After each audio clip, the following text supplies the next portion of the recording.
Hey guys, welcome back. I'm so excited to share this new exercise with you.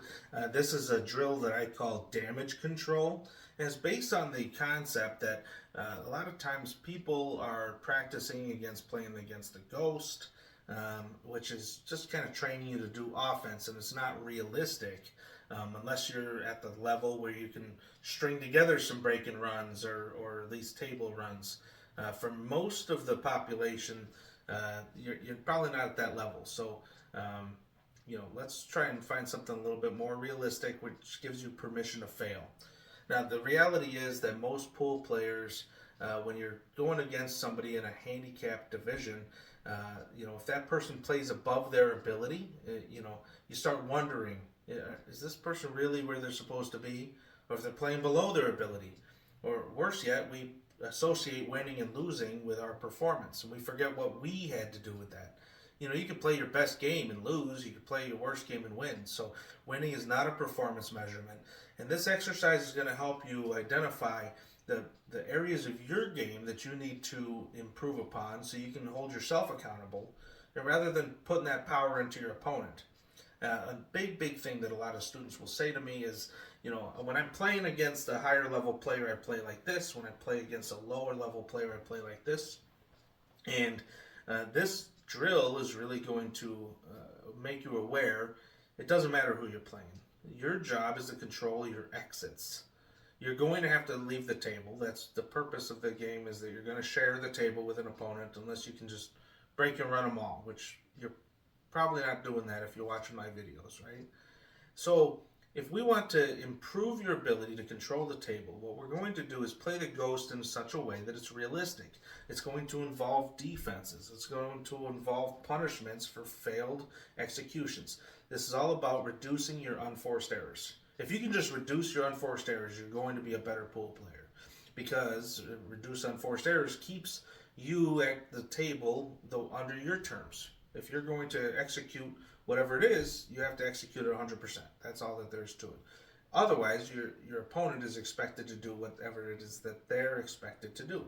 So when they're playing defense back on you, when they're putting balls in, they're just doing their job, just like you are. You're playing two simultaneous games.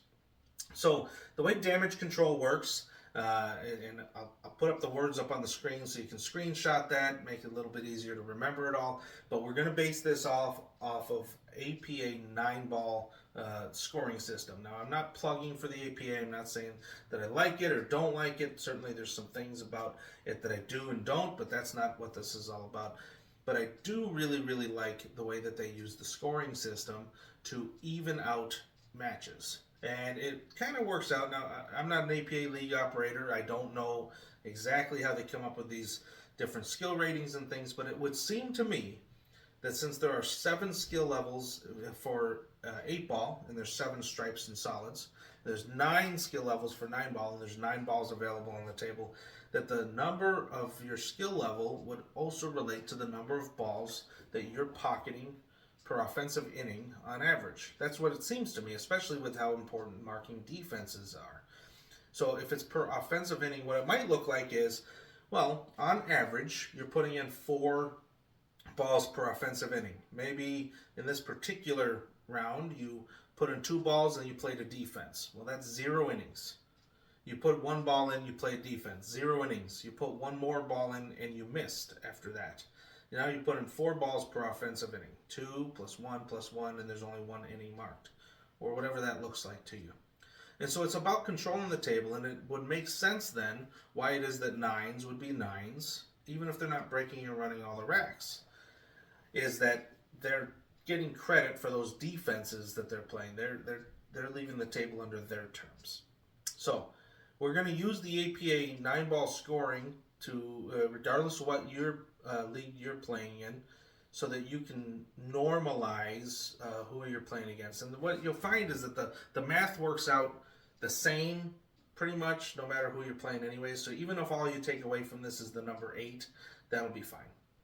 So if you were to use your 9-ball APA rating, or whatever that skill level is, and if you follow this chart, you'll see we have whatever your skill level is and the number of balls you have to get to is about a difference of 8. It's a multiplier of about 8. So if you're skill level 9, you have to get to 75 balls. Well, 9 times 8 is 72, so it's about there. Or if you're skill level 3, then you need 25 balls, so it's about times 8. It's right there. So for the most part, we're always right around that 8 number. And this is very, very important because that's the number of opportunities that you're giving your opponent to get to the table. And if they just do their job, it doesn't make a difference if they're a skill level 3. They're going to get, every time they get to the table, they're just going to get 3 balls. And then 3 balls, and then 3 balls. And if you stack up those unforced errors, you're going to go downhill in a real hurry. Now, if you're putting in the number of balls that you're expected to put in each time, or better, well, they can't beat you. So damage control is very, very simple. Every time you have an unforced error, your opponent, whoever you're playing in your mind, you've assigned yourself, my opponent today is a skill level 4. Fine. Every time that your opponent has an opportunity to get to the table because of an unforced error, you're just going to give them automatically 4 balls. And then you go back to it. So maybe you make 2 balls after the break. You're up 2-0, then you missed a shot. That's an unforced error. They automatically get 4. They're already up 4-2 on you. Nothing that you can't come back from, but you can see how those can start stacking up. And if the opponent gets to the table 8 times, well, 8 times 4 is 32. You lost. 8 times 6 is 48, and the 6 only needs 46. You lost. So it's about reducing the number of unforced errors. You can't let your opponent get to 8 unforced errors. Now, some of those APA skill levels, like the 2, for example, they're going to get more than 8 chances. 1 is going to get more than 8 chances. So those work out in your favor. You figure out what works best for you, but it's all about controlling what you can do, holding yourself accountable to do what you're supposed to do. However number of balls you're supposed to be able to put in, you have to do that. Or play defense so that you can keep those offensive innings down. Okay?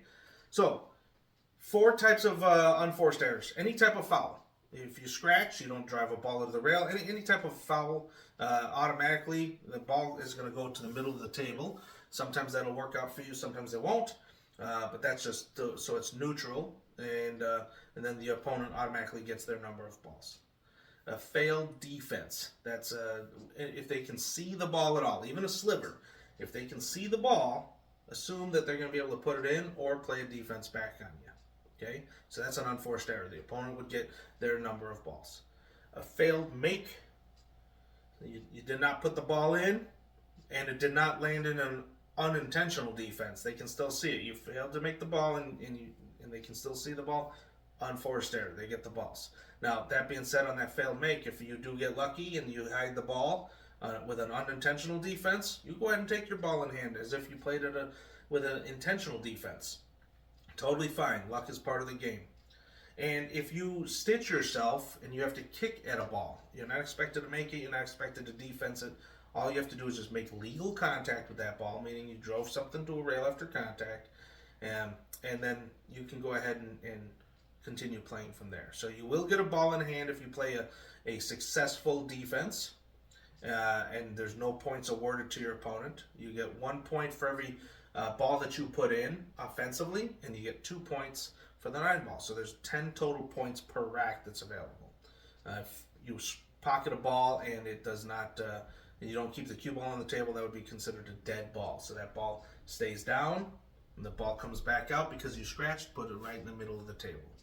And so far, I've seen some real miracles happen with people once they start holding themselves accountable. They really, really struggle the first 1 or 2 times when they're trying to do this, and it's a humbling experience when they are trying to beat whatever skill level it is that they're trying to beat, but they're getting punished for those unforced errors, and then they just stack, and before you know it, they get smoked against this drill. But if you hold yourself accountable, you start talking about what your plan is, and you're not always using defense as a plan B, but maybe you say, okay, I can make the 3, I can make the 4, but I don't know what I'm going to do with the 5, so where am I going to play my defense? Well, maybe if I play my defense on the 4 while I have a wall here, I can move that 4 closer to the 5. Now I just made that one easier. So you're manufacturing solutions.